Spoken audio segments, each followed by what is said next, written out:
Hello అండి, welcome back to our channel Nilosha Diaries. ఈ chicken షవర్మాని మనము ఇంట్లో ఎలా తయారు చేసుకోవాలి అనేది ఒకసారి చూద్దామండి. ముందుగా దానికోసం అయితే మనము ఇక్కడ బోన్లెస్ చికెన్ తీసుకోవాలి. అది బ్రెస్ట్ పీస్ అయితే ఇంకా బాగుంటుంది షవర్మాకి. ఇట్లా చిన్న చిన్న ముక్కలుగా కానీ లేదంటే సన్నగా పొడవుగా స్ట్రిప్స్ లాగా కూడా కట్ చేయించుకోవచ్చు మనం చికెన్ని. నేను ఇక్కడ 1/2 కిలో చికెన్ తీసుకుంటున్నాను. మంచిగా వాష్ చేసుకొని పెట్టుకున్నాను. తర్వాత ఈ చికెన్ని మనము మ్యారినేట్ చేసుకోవాలి. దానికోసము కొద్దిగా పసుపు, ఒక 2 టేబుల్ స్పూన్ల కారము, ఇదంతా 1/2 కిలో చికెన్ కోసము ఈ మెజర్మెంట్స్. అట్లానే ఒక 1.5 టేబుల్ స్పూన్ వరకు ఉప్పు, ఒక 2 టీ స్పూన్లు పెరుగు. ఇది వేసాక కొద్దిగా ఒక 1.5 టీ స్పూన్ వరకు అల్లం వెల్లుల్లి పేస్ట్ వేసుకోవాలి. దాని తర్వాత ఒక 1/2 టీ స్పూన్ ఏమో గరం మసాలా, అట్లానే ఒక 1/2 టీ స్పూన్ ఏమో జీలకర్ర పొడి, అలాగే ఒక 1/2 టీ స్పూన్ ధనియాల పొడి. తర్వాత 1/2 కిలో చికెన్ కాబట్టి నేను ఒక నిమ్మకాయ, మీడియం సైజ్ నిమ్మకాయ మొత్తం ఫుల్ వేసేస్తున్నాను. తర్వాత ఒక టీ స్పూన్ సోయా సాస్. ఇది ఆప్షనల్ అండి, ఉంటే వేసుకోవచ్చు, వేస్తే బాగుంటుంది టేస్ట్. తర్వాత మనము వేసుకున్నవన్నీ ఆ చికెన్ ముక్కలకి బాగా పట్టేలాగా మంచిగా కలుపుకొని ఒక 2 గంటల పాటు ఫ్రిడ్జ్లో పెట్టేసుకోవాలి. మూత పెట్టేసి ఫ్రిడ్జ్లో పెట్టేయాలి. 2 గంటలు వీలు కాకపోతే కనీసం ఒక గంట అన్నా ఉంచుకోవాలి. తర్వాత మనం షవర్మా పైన రోటీ కోసము ఒక 2 కప్పులు మైదా తీసుకుంటున్నాను నేను, అక్కడ కనిపిస్తుంది కదా ఆ కప్ తోటి. తర్వాత కొంచెం ఒక చిటికెడు ఉప్పు, అలాగే ఒక 1/2 టీ స్పూన్ షుగర్ వేసాక ఒక 2 టీ స్పూన్లేమో బేకింగ్ పౌడరు, అలాగే ఒక చిటికెడు బేకింగ్ సోడా. ఇవన్నీ వేసాక ముందుగా మనం ఇట్లన్నింటినీ ఆ పౌడర్తో బాగా కలిసేలాగా, అంటే మైదాతో ఒకసారి చేత్తో కలుపుకోవాలి. తర్వాత ఒక టీ స్పూను వెజిటేబుల్ ఆయిల్, ఏదైనా వెజిటేబుల్ ఆయిల్, అలాగే ఒక 2 నుంచి 3 టీ స్పూన్స్ వరకు పెరుగు వేసుకున్న తర్వాత ముందుగా మనం చేత్తో కలుపుకొని ఉండలు ఏమీ లేకుండా ఒకసారి చేత్తో కలుపుకున్నాక ఇప్పుడు గోరువెచ్చని నీళ్ళు యాడ్ చేసుకుంటూ మనము చపాతీలకి ఎలా అయితే ఉండలాగా కలుపుకుంటామో అట్లానే కలుపుకోవాలి. గోరువెచ్చని నీళ్ళు వేసుకోవాలి. ఇట్లా అయిపోయిన తర్వాత చేతిలో కొంచెం ఆయిల్ వేసుకొని బాల్ అంతా కూడా కొంచెం స్ప్రెడ్ అయ్యేలాగా దానికి మొత్తం అప్లై చేసి మూత పెట్టేసుకొని ఒక 2 గంటల పాటు పక్కన వదిలేయాలి. తర్వాత షవర్మాని కుక్ చేసుకోవడానికి, అంటే చికెన్ని కుక్ చేసుకోవడానికి ఇప్పుడు ఒక ప్యాన్ పెట్టేసుకొని ఒక 2 స్పూన్లు ఆయిల్ వేసుకున్నాను. తర్వాత మనం మ్యారినేట్ చేసి పెట్టుకున్న చికెన్ అంతా కూడా వేసేస్తున్నాను. వేసేసాక కొంచెం ఇది మనము ఈవెన్గా స్ప్రెడ్ చేసుకోవాలండి. చిన్న చిన్న ముక్కలు కదా, సో ఒకదాని మీద ఒకటి ఉంటే తొందరగా ఫ్రై అయిపోయి మంచిగా ఉడకదనమాట. సో ఈవెన్గా స్ప్రెడ్ చేసుకొని మూత పెట్టుకొని మనం ఉడికించుకున్నామంటే ఒక 5 నిమిషాలకి ఇలాగా చికెన్లో నుంచి వాటర్ బయటకు వస్తాయి కదా మనకి. సో ఇట్లా వచ్చాక మళ్ళీ మూత పెట్టేసుకొని ఒక 10 నిమిషాల పాటు ఉడికించుకున్నామంటే ఇంకా కొంచెం చికెన్ మెత్తగా అవుతుంది అనమాట. ఇప్పుడు ఒక టీ స్పూన్ బటర్ వేస్తున్నాను. చికెన్ కొద్దిగా ఉడికాక వేసుకోవాలి బటరు, అప్పుడే ఆ టేస్ట్ బాగుంటుంది.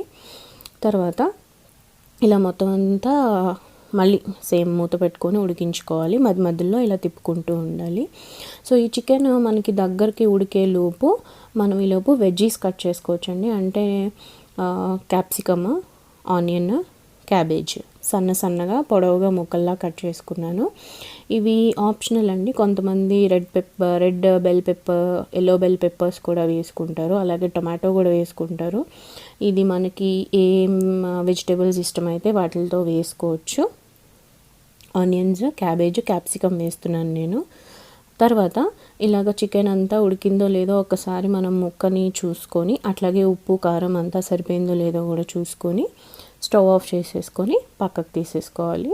సేమ్ అదే ప్యాన్లో నేను ఇంకొక టేబుల్ స్పూన్ ఆయిల్ వేసి ఈ వెజ్జెస్ అన్నీ ఫ్రై చేసుకోవడానికి ఆ ప్యాన్లో వేస్తున్నాను. ఇది కూడా మనకి వేరే ప్యాన్లో వేసుకొని చికెన్ కుక్ అయ్యేలోపు ఇవి కూడా ఫ్రై చేసుకోవచ్చు, అది మన ఇష్టము. సో ఇవన్నీ వేసేసాక మూత పెట్టేసుకొని ఒక 5 నిమిషాలు వదిలేసామంటే అలా మగ్గుతుంది. కొంచెం మగ్గిన తర్వాత ఇప్పుడు కొంచెం సాల్ట్ వేస్తున్నాను.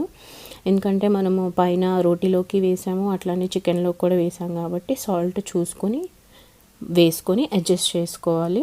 ఇట్లా మూత పెట్టేసుకొని ఇలా మగ్గించేసుకున్న తర్వాత ఎక్కువగా మగ్గించుకోవక్కర్లేదు, కొంచెమే సో మనం తీసుకున్న చికెన్లో ఇవి కూడా వేసేసుకొని కలిపేసుకోవాలి, బాగా కలిపేసుకొని పక్కన పెట్టేసుకోవాలి. మంది రా వెజ్జీస్ తింటారండి, అంటే పచ్చి తింటారు. సో అలాంటప్పుడు ఈ స్టెప్ స్కిప్ చేసేయచ్చు ఫ్రై చేసుకునేది. సో అలా పెట్టేసుకున్న తర్వాత మనం ముందుగా ఈ పైన రోటీ చేసుకోవడానికి ఒక పెద్ద సైజ్ బాల్ తీసుకుంటున్నాను నేను. మనము కలిపెట్టుకున్న మైదా ఇది ఉంది కదా, దానిలో నుంచి ఇది మనము కొంచెం మైదాని పైన వేసుకుంటూ ఎంత ఎక్కువ స్ప్రెడ్ అయితే అంత బాగా పెద్ద చేసుకోవాలండి. మ్యాక్సిమం 5 నుంచి 7 ఇంచ్ డయామీటర్ ఉన్న రోటీ చేసుకుంటే బాగుంటుంది. సో ఇట్లాగా మనకి ఎంత వస్తే అంత బాగా చేసుకోవాలి. అండ్ అలానే సైడ్స్ కూడా మనకి అంత లావుగా ఏం అవసరం లేదు, అట్లనే అంత సన్నగా ఏం కూడా అవసరం లేదు, కొంచెం మీడియంగా ఉంటే సరిపోతుంది. సో తర్వాత ఇలా ఒక ప్యాన్ పెట్టేసుకొని అది కొంచెం ప్రీ హీట్ చేసుకున్న తర్వాత మనం చేసుకున్న రోటీని తెచ్చి దీని మీద వేసేసుకోవాలండి. ఫస్ట్ అయితే ఆయిల్ కానీ బటర్ కానీ ఏమీ వేయకుండా 2 సైడ్స్ నార్మల్గా కాల్చుకోవాలి. ఇట్లా ఒక సైడ్ వేసిన తర్వాత కొంచెం ఒత్తుకుంటా ఉంటే పొంగుతుంది అనమాట, మైదా కదా బాగా పొంగుతుంది. సో ఒక సైడ్ కాలిన తర్వాత సెకండ్ సైడ్ తిప్పుకున్నాక ఇట్లా 2 సైడ్స్ డ్రైగా కాల్చుకున్న తర్వాత ఇప్పుడు కొద్దిగా బటర్ వేస్తున్నాను. బటర్ కానీ ఆయిల్ కానీ మన ఇష్టం, ఏదైనా వేసుకోవచ్చు. అలాగే ఇప్పుడు 2 సైడ్స్ కూడా ఆయిల్ వేసేసి ఇలా కొంచెం రెడ్గా అయ్యేంత వరకు బాగా ఫ్రై చేసుకున్న తర్వాత ఒక ప్లేట్లోకి తీసేసుకోవాలి. ఇలా నేను టిష్యూస్ వేసుకొని ఒక ప్లేట్లో పెట్టేసుకున్నాను రోటీని. ఇప్పుడు దానిపైన మనము మైనీస్ని ఈవెన్గా స్ప్రెడ్ చేసుకోవాలండి.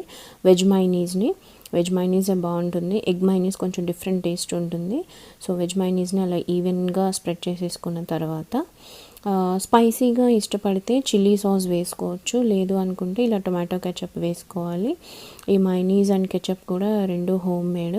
సో ఆ రెండింటిని ఇట్లా ఈవెన్గా స్ప్రెడ్ చేసేసుకున్న తర్వాత ఇప్పుడు మనం తయారు చేసి పెట్టుకున్న చికెన్ని కూడా ఆ మధ్యలో పెట్టుకొని సరిపడినంత రోటీకి సరిపడినంత పెట్టుకొని దాన్ని కూడా మంచిగా ఈవెన్గా అట్లా పెట్టుకున్న తర్వాత